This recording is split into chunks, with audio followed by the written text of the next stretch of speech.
नट एक जाति होती है जो रस्सी का खेल दिखाती है। रस्सी खेल मतलब दो पोल बांध दिए, एक पोल यहां बांध दिया, एक पोल यहां बांध दिया, फिर इनके बीच में क्या बांध दिया, एक रस्सी। और जो नट की पत्नी होती है, नट की पत्नी इसलिए क्या होगी, नटनी, वो इसके ऊपर चलती है। ये रस्सी वाला खेल है पूरा, है ना। तो एक बार कोई नट राणा जी के दरबार में आया और उसने राणा जी को आगे, राणा जी मैं नट हूं, रस्सी का गेम दिखाता हूँ। राणा जी ने कहा कौन सी बड़ी बात है, दुनिया के सारे नट क्या दिखाते हैं, रस्सी का खेल। उसने कहा मैं अच्छा दिखाता हूँ। क्यों भाई, ऐसा क्या अच्छा दिखाता है। उसने कहा मेरी नटनी पिछोला क्रॉस कर सकती है।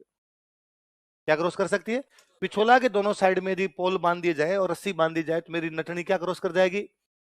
राणा जी ने कहा मैं मिला सुबह से मजाक करने के लिए, पिछोला पता है तेरे को कितनी लंबी, दिखती नहीं है यहां से वहां तक, और तू कर रहा पिछोला क्रॉस कर जाएगी। और उसने कहा यदि कर जाए तो राणा जी ने कहा आधा मेवाड़ दूंगा, मैं आधा मेवाड़ रखूंगा, आधे मेवाड़ का राजा तू, ये नटनी पिछोला क्रॉस कर जाए। उसने कहा संडे को ही करवा लो। और घोषणा करवाई गई कि भाई संडे को नटनी क्या क्रॉस करेगी, पिछोला। और यदि वो पिछोला क्रॉस करती है तो राणा जी उसको क्या दे देंगे, मेवाड़ का आधा राज्य नट को दे दिया जाएगा। मेवाड़ का आधे राज्य का राजा कौन होगा बाद में, नट। और भाई पूरा मेवाड़ के दूर दूर से लोग देखने के लिए आ गए, होड़ लगी है, शर्त लगी है जोरदार वाली। और सारे लोग, और नटनी भाई आधी पिछोला क्रॉस कर गई, कितनी पिछोला क्रॉस कर गई। और सारी जनता आउटिंग करेगी, यस कम ऑन, थोड़ा सा और बजाए। सब लोग राजी, बस एक राणा जी का कलेजा बैठे बैठे धक धक करे। और राणा जी सोचे कि इधर वाला आधा दूं, इधर वाला, इधर से टैक्स आता है 20,000, इधर से आता है 18,000, इधर वाला दे देता हूँ, थोड़ा बच जाएगा, 2,000 का तो फायदा हो जाएगा। इतने में राणा जी ने नोटिस किया कि उनके पास जो उनके मंत्री बैठे, अक्षपटलिक संधि विग्रह विस्काधिराज बंदीपति अमात्य, जो बैठे थे वो भी राजी हो रहे, मजा आ गया, मजा आ गया, थोड़ी सा बचा है, थोड़ा सा बचा है। तो राणा जी ने पास में जो मंत्री बैठा उसको कह रहे मंगते, तू किस बात का राजी हो रहा है। उसने कहा देखो थोड़ा सा ही बचा है, बस क्रॉस होने वाला है, कितना अच्छा चल रही है ना वो। अरे कहा अरे सुन लिचड़ मेरी बात, यदि ये पिछोला क्रॉस कर गई तो मुझे आधा मेवाड़ देना पड़ेगा, और यदि इसको आधा मेवाड़ दिया तो फिर मैं आधे मेवाड़ का राजा बचूंगा, और यदि मैं आधे मेवाड़ का राजा हूं तो मंत्री भी आधे होंगे, फिर 12 मंत्री क्यों रखूंगा, मंत्री मेरे कितने होंगे, 6। तू जाएगा। उसने कहा तो मैंने सोचा ही नहीं था। तो राणा जी ने कहा अब सोच ले। तो उसको अब क्या किया जाए, तो उसका बच्चा पास में खेल रहा था, 2-4 साल का बच्चा था, उस नटनी का पास में खेल रहा है। उसने उसको इधर आ रहा, थप्पड़ मारा खींच, थप्पड़ मारा, बच्चा रोया, मम्मी मम्मी। कहीं भी हो उसको दो चीजों का पता हमेशा चल जाता है, ये तो कहीं भी दूध उफनता हो। मेरे आज तक समझ नहीं आया कि लड़कियों तुम्हारे नाक में ऐसी कौन सी ग्रहणांदरियां है कि तुम्हें दूर से, लड़कियों को नहीं महिलाओं को तो पता चलता है, मम्मियों को सबको पता चलता है, ये दूध उफड़ने का पता चलता है। मेरा कई बार ऐसा हो रखा है कि रसोई में मैं वहीं चूल्हे के पास बैठा हूं, खाना खा रहा हूं या बैठा हूं चाय पी रहा हूं, मम्मी बाहर बाड़े में है कहीं पे, जहां दूध निकल रहा है, वहां गायों के पास है, वहां पर है, और मम्मी भाग के आती है, अरे तेरे सामने दूध उफड़ गया, तेरे को दिखाने। मैं कहता हूं हाँ उफड़ गया क्या। तू यही बैठा था, ध्यान नहीं दे रहा है तू, तेरे को सुगंध नहीं है। मगर मेरे को तो नहीं है, वो तो कोई बात नहीं, तेरे को कैसे आई। पर महिलाओं में ये भाई भगवान ने सेंस दिए अलग से। एक ये दिया कि उनका बच्चा कहीं भी रोए उनको पता चल जाता, 100 बच्चों में अपने बच्चे का रोना तो माँ पहचान जाए। और बेचारी ने जैसे सुना कि बच्चा रो रहा है, उसका ध्यान गया, ध्यान का ही खेल है पूरा, कंसेंट्रेशन का गेम है, कंसेंट्रेशन भटका उसका, गिर गई, और अंदर गिर गई, सारे आवाज अरे मर गई बेचारी। और राणा जी खड़े, राणा जी का मजा आ गया, जीत गए जीत गए। वो बावड़ा नट वही था, उसने कहा राणा जी आपकी जीत हार की लग रखी है, मेरी तो गृहस्थी बर्बाद हो गई, एक ही नटनी थी वो गिर के मर गई। राणा जी ने कहा चिंता मत कर, एक चबूतरा बना देंगे, तुम कई बार यहाँ पर आगे फिर ले लिया करके। किसका चबूतरा है, तो नटनी का चबूतरा कहाँ बना हुआ है, पिछोला जी, किसके पास बना हुआ है, पिछोला। एक बात और सुनो, जैसे हम एक रियासत पढ़ रहे हैं मेवाड़, वैसे एक रियासत और थी बूंदी। कौन सी रियासत थी, हाड़ा चौहानों की रियासत थी। कौन से चौहानों की, चौहान वंशधार चौहानों में कौन से चौहान थे, आड़ा। जैसे गोहिल है, गोहिलों में कौन से गोहिल है, सिसोदिया। वैसे चौहान थे, चौहानों में कौन थे, आड़ा। तो हाड़ाओं की जो लड़कियां शादी होके जाती थी उनको बोलते हाड़ी रानी। क्या बोलते, हाड़ाओं की लड़की, इसलिए क्या हो जाया करती वो, हाड़ी रानी। तो लाखा जी को एक हाड़ी रानी से ब्याह करके गए। ब्याह होने के कुछ 2-4 दिन बाद में लाखा जी एक बार उस रानी के पास महल में बैठ के खाना खा रहे थे, तो लाखा जी ने यूं ही स्वाभाविक रूप से पूछा कि मन लग गया तुम्हारा। रानी ने कहा हाँ। तो भी तुम ये उदास उदास सी रहती हो, और प्लीज यदि मन नहीं लगे तो घूम के आना, बाहर निकलना, अंदर ही अंदर क्या महल में बैठी रहती हो, नौकरों को नौकरानियों को लेके जाना, बाहर चितौड़ देखे ना, बहुत सुंदर हमारा चितौड़, तुम देखोगी तुम्हारा मन लग जाएगा। उसने कहा नहीं नहीं देख लिया मैंने, कैसा लगा, देख लिया तो।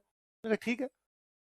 लगा जी ने कहा ठीक है केवल, उसने नहीं अच्छा है, लाखा जी ने कहा नहीं, ढंग से देख, पूरा आगे से देख क्या। उसने कहा ना, अच्छा है वैसे तो, पर बूंदी जैसा नहीं है, क्योंकि खुद कहाँ की थी। और महिलाओं को पीहर से अच्छा कुछ ही नहीं लगे, पीर की चिड़कली चौकी लगे। और उसने कहा बूंदी अच्छा है। और लाखा जी खाना खा रहे थे, जैसे ही उसने कहा बूंदी अच्छा, लाखा जी का हाथ में बीच में रह गया।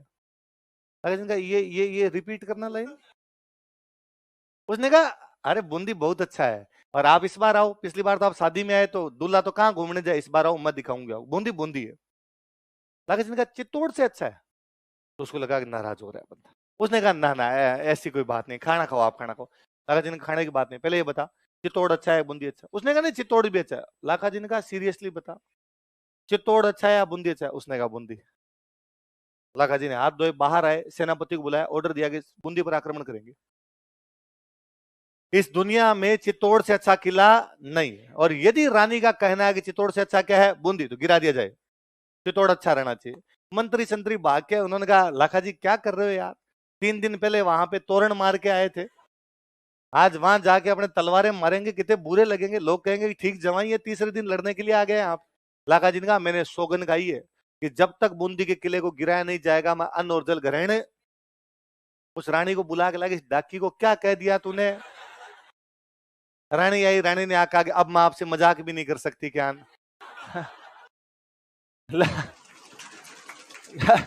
लाखा जी ने कहा नहीं, मैंने तेरे से 3 बार पूछा था, सीरियसली बता दे, और तूने कहा था कि नहीं सबसे अच्छा क्या है, बूंदी। अब तो बूंदी गिराया जाएगा भाई साहब। बाद में कोई मंत्री थे सियाने, उन्होंने कहा कि लाखा जी एक काम करते हैं, चित्तौड़ के बाहर एक कमरा बनाते हैं और कमरे पे लिख देते हैं बूंदी का किला। नकली बूंदी बनाते हैं, क्या बनाते हैं, और एक बार आप ये बूंदी गिरा दो, खाना वाना तो खा लो, और असली बूंदी का आज क्या 6 महीने बाद 12 महीने बाद जाकर गिरा देंगे। अभी नया नया ब्याह हुआ है, अभी आक्रमण करने जाएंगे, बुरे लगेंगे। लाखा जी ने कहा जो करना फटाफट करो, भूख लग रखी है। हाथों हाथ चित्तौड़ के बाहर एक कमरा बनाया गया, कमरे के ऊपर लिखा गया बूंदी का किला। इधर लाखा जी पूरी सेना लेके, पूरा माहौल पूरा बनाया एकदम, सेना लेके रवाना हुए, और बाकायदा घोषणा की कि राणा लाखा बूंदी पर आक्रमण करने के लिए जा रहे हैं, यदि कोई बीच में आने की कोशिश करेगा तो नेस्तनाबूद कर दिया जाएगा उसे। एकदम पास में, घर पास में जाकर बैस वो रहा बूंदी किला, एक तीर मारो, एक तीर में तो नीचे आ जाए। लाखा जी जैसे ही एक तीर चलाने लगे, सामने की तरफ से एक तीर है। लाखा जी ने कहा देखो रे उधर कौन है। अभी भी अपने देखो एक रिवाज होता है कि जैसे मान लो अपने घर में बहन की शादी है, तो बहन जब विदाई होकर जाती है तो अपने परिवार का एक कोई पुरुष भी साथ में जाता है, भाई भतीजा चाचा कोई ना कोई जाता है, वह बहन के साथ में बर जाता है। तो ये हाड़ी रानी जब शादी होके आई थी, तो इसका एक 15 साल का भाई साथ में आया था, उसका नाम था कुंभाहाड़ा। क्या नाम था। सैनिक उधर गए, उधर जाके वो देखा कि वो कुंभाहाड़ा उधर खड़ा खड़ा तीर चला रहा है, उस कुंभाहाड़ा को पकड़ के लाए। लाखा जी का यहाँ बड़ा साड़ा है, ये चला रहा है उधर तीर। उसने कहा छोड़ो छोड़ो छोड़ो, पहले एक बात बताओ, ये मैंने सुना है कि यार तुमने ये जो कमरा बनाया है, ये कोई नकली बूंदी बनाई है। कहा यार साइड में आजा, लाखा जी को कसम पूरी करने दे एक बार। उसने कहा नहीं, जब तक एक एक हाड़ा जिंदा है, बूंदी भले ही असली हो भले ही नकली, बूंदी नहीं गिरेगी। मेरे आंखों के सामने तुम ये कैसे कर सकते हो कि बूंदी गिरा दी। तुम तो अभी इस नकली बूंदी गिरा के जश्न और मनाओगे, और तुम बातें और करोगे बूंदी गिरा दी। अपने से आज सहन हो कल सहन हो, पहले उस लड़के को मारना पड़ा, फिर बूंदी गिराएगी। जब नकली बूंदी के लिए हाड़ाओं ने अपना बलिदान दे दिया, तो असली बूंदी जीतने के लिए तो कई लड़ाइयां करनी पड़ेगी। नकली गढ़ दीदो नहीं बिना घोर घमसान, सिर टूटा बिन किम फिरन असली गढ़ पर आन। असली किला जीतने के लिए तो कई सर कटवाने पड़ जाएंगे, तब जाके असली किले पे कब्जा होगा। नकली बूंदी की रक्षा किसने की। देखो, कुंभाहाड़ा नकली बूंदी की रक्षा करते हुए मारा गया था। Kumbhahada died while protecting fake Bundi. Kumbhahada नकली बूंदी की रक्षा करते हुए मारा गया।